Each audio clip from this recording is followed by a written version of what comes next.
নমস্কাৰ Assamese education YouTube চেনেললৈ আপোনালোক সকলোকে স্বাগতম জনাইছোঁ। এটা বহুত ভাল খবৰ আহিছে। আছাম পুলিচৰ ফালৰ পৰা 269টা কনষ্টেবল গ্ৰেড 3 আৰু 2টা ডেচাৰৰ পোষ্ট মুকলি হৈছে। আছাম পুলিচ ৰিক্ৰুটমেণ্ট 2024 সকলোৰে কাৰণে বহুত ভাল খবৰ। সকলোকে আপোনালোকে ভিডিঅ'টো শ্বেয়াৰ কৰি দিব আৰু আপোনালোকে আবেদন কৰি ল'ব। অনলাইন যোগে আবেদন কৰিব লাগিব এইকেইটা পোষ্টৰ বাবে। 269টা প্লাছ 2টা, ঠিক আছে। টোটেল পোষ্ট 271টা কনষ্টেবল গ্ৰেড 3 আৰু 2টা ডেচাৰৰ পোষ্ট। ইয়াতে যদি চাই তেতিয়াহ'লে civil defence and home guards recruitment details, ইয়াতে constable grade 3 number of post আছে 269টা আছে। মেল আৰু ফিমেল দুয়োজনে আবেদন কৰিব পাৰিব, ল'ৰা ছোৱালী। মেলৰ কাৰণে আছে 186টা আছে আৰু ফিমেলৰ কাৰণে আছে 78টা।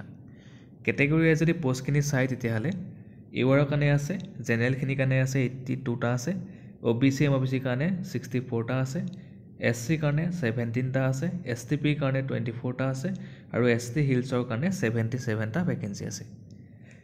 দৰমহা ভালেমানখিনি 14,000 টকাৰ পৰা 60,500 টকালৈকে দিছে। গ্ৰেড পে হৈছে 5,600 টকা। 2 নম্বৰ পোষ্ট হৈছে ড্ৰেছাৰৰ কাৰণে, নাম্বাৰ অফ পোষ্ট 2টা আছে। কেটেগৰী ৱাইজ ভেকেঞ্চিবিলাক যদি চাই তেতিয়াহ'লে SCৰ কাৰণে এটা আৰু ST হিলছৰ কাৰণে এটা আছে। দৰমহা সমানে হয় 14,000 টকাৰ পৰা 60,500 টকা আৰু গ্ৰেড পে হৈছে 5,600 টকা। এতিয়া গৈছোঁ এজ লিমিটটো কিমান হ'ব লাগিব। এজ লিমিটটো 18 বছৰৰ পৰা 40 বছৰৰ ভিতৰত হ'ব লাগিব। 18 to 40 ইয়াৰ্ছলৈকে আবেদন কৰিব পাৰিব। OBC MOBCৰ কাৰণে 3 বছৰ এক্সট্ৰাকৈ দিছে আৰু SC STৰ কাৰণে 5 বছৰ এক্সট্ৰাকৈ দিছে। এতিয়া গৈছোঁ শিক্ষাগত অৰ্হতা। এডুকেশ্যনেল কোৱালিফিকেশ্যন লাগিব। কনষ্টেবল গ্ৰেড 3 এক্সামটোৰ কাৰণে লাগিব, গ্ৰেড 3 পোষ্টটোৰ কাৰণে HSLC পাছ কৰা হ'লে আপোনালোকে আবেদন কৰিব পাৰিব। মানে ক্লাছ 10 পাছ কৰা হ'লে আপোনালোকে আবেদন কৰিব পাৰিব কনষ্টেবল গ্ৰেড 3 পোষ্টটোৰ কাৰণে। আদাৰ কোৱালিফিকেশ্যন আপোনালোকে ইয়াতে যদি আপোনালোকৰ NCC চাৰ্টিফিকেট এইবিলাক চাৰ্টিফিকেট থাকিলে আপোনালোকৰ ভাল হ'ব, কাৰণ আপোনালোকৰ এটা মাৰ্কছ এড হ'ব। আৰু ইয়াতে উল্লেখ কৰা আছে যে আপোনালোকে এটা কথা মন কৰিবলগীয়া, the person having HSLC pass certificate class 10 certificate আছে but not possessing home guard training certificate or minimum NCC certificate are not eligible to apply. So' ইয়াতে উল্লেখ কৰা আছে যে আপোনালোকে ক্লাছ 10 পাছ কৰা যদি হয় তেতিয়াহ'লে আপোনালোকৰ হোম গাৰ্ড চাৰ্টিফিকেট বা NCC চাৰ্টিফিকেট আপোনালোকৰ লাগিবই, ঠিক আছে। ক্লাছ 10 পাছ কৰিলেও নহ'ব, ক্লাছ 10 পাছ কৰাৰ লগতে আপোনালোকৰ হোম গাৰ্ড নাইবা আপোনালোকৰ NCC চাৰ্টিফিকেট যদি আছে তেতিয়াহ'লে আপোনালোকে আবেদন কৰিব পাৰিব, নহ'লে আবেদন কৰিব নোৱাৰে, এটা উল্লেখ কৰা আছে। ডেচাৰ পোষ্টটোৰ কাৰণে যদি চাই শিক্ষাগত অৰ্হতা, ক্লাছ 10 পাছ কৰা হ'লে আবেদন কৰিব পাৰিব।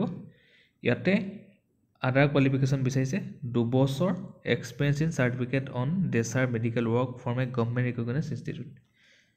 আৰু লগতে ইয়াতে 2 নম্বৰ অপশ্যনটো দিয়া আছে trade skill including knowledge on contamination, sterilisation and disinfection in instrument, preparation of chlorine solution, antiseptic and aseptic condition, procedure of,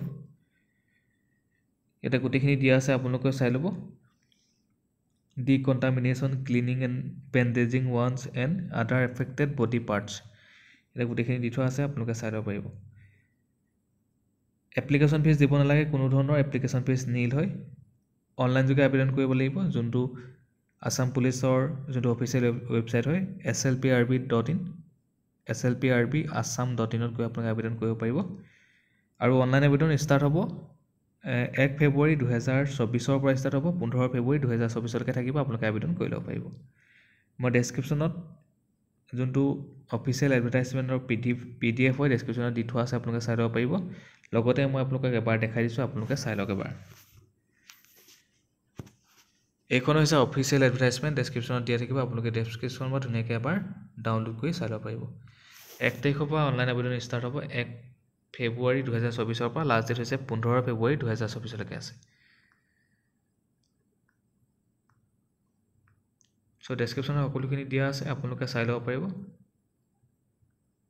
ইয়াতে গোটেইখিনি দিয়া আছে A to Z। ইয়াতে যোনটো আপোনালোকে গম পাইছে যোনটো কনষ্টেবল হয় সেই পোষ্টটোৰ কাৰণে আচলতে ইয়াতে আপোনালোকৰ হোম গাৰ্ড চাৰ্টিফিকেট নাইবা আপোনালোকৰ NCC চাৰ্টিফিকেট লাগিব। এই দুটাৰ ভিতৰত যিকোনো এটা থাকিলে আবেদন কৰিব পাৰিব, লগতে ক্লাছ 10 পাছ কৰা হ'ব লাগিব। সো আজিৰ ভিডিঅ'ত ইমানখিনি আছিলে আপোনালোকে যদি আমাৰ চেনেলৰ ভিডিঅ' চাই ভাল পায় চেনেলটো ছাবস্ক্ৰাইব কৰিব ভিডিঅ'টো লাইক কৰিব ধন্যবাদ